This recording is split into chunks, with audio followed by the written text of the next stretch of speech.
All right, y'all. About to head out to the gym. Wanted to chat with you a little bit about these personal AI agents, these AI guides, as we like to call them. why, why would you need them? What's the point? What are they for? Well, some interesting stuff is happening as we sit here in February 2026, and I expect this to giddy up pretty rapidly.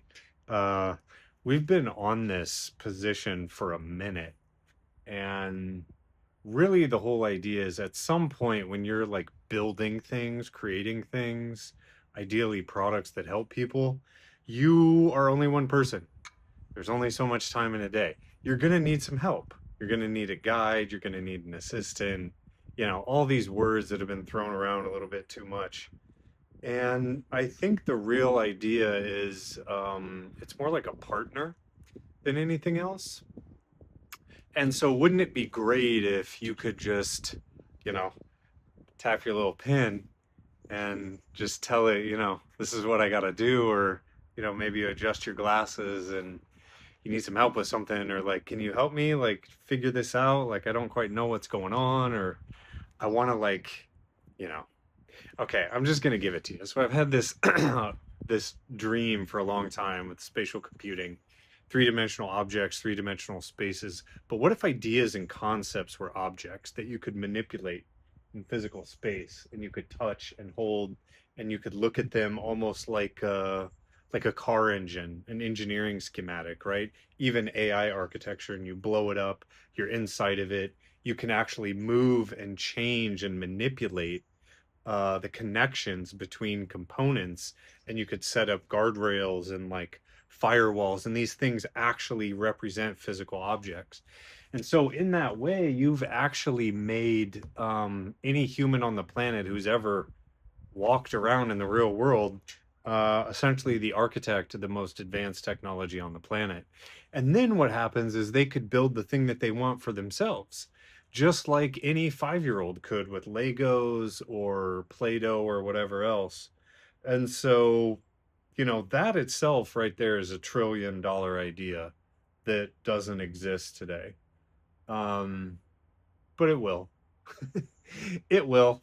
So I fully expect that to happen. I've never actually said that publicly before. So there you go.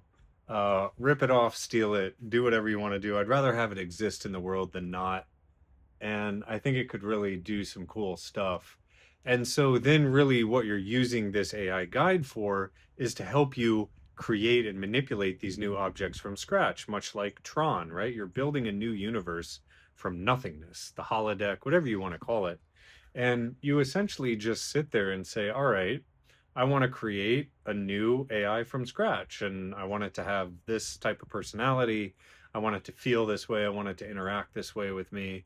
And basically, you just teach it as you go, much like you would a child. And you're building up a library of preferences, of skills. And it's like, okay, now we need to go figure out this thing for this component. And like, it feels like a wrenchy sort of thing, but in some cases, a hammer.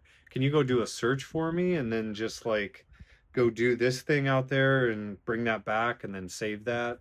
And then you can access that later. And okay, like I got to go run to the gym while I'm gone.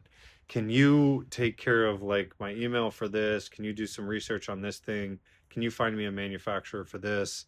And then actually, I got to remember to go do this thing. And can you order that for me? And so if you could do all that, that would be awesome. Super triple gold star. And, we'll see. We'll see what happens in the future, but yeah, that'd be pretty sweet.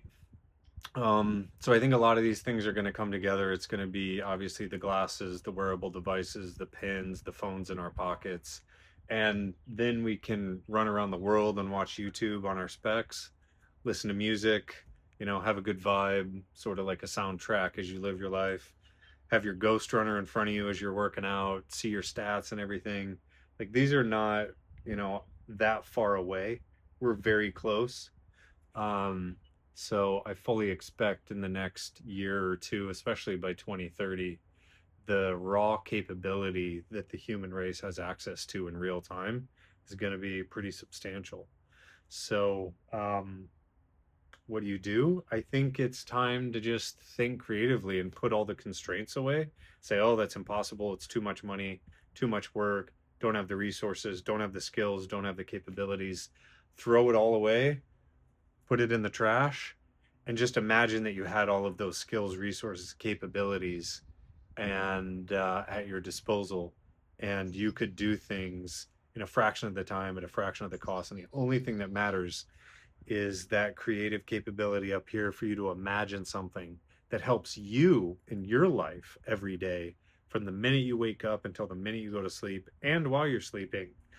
Um, and the question is, like, what would you do to make your life a little bit easier? Small little things. But then as you sort of work with it over the course of an entire day, maybe your life can improve by literally 15 minutes a day, 30 minutes a day, hour a day.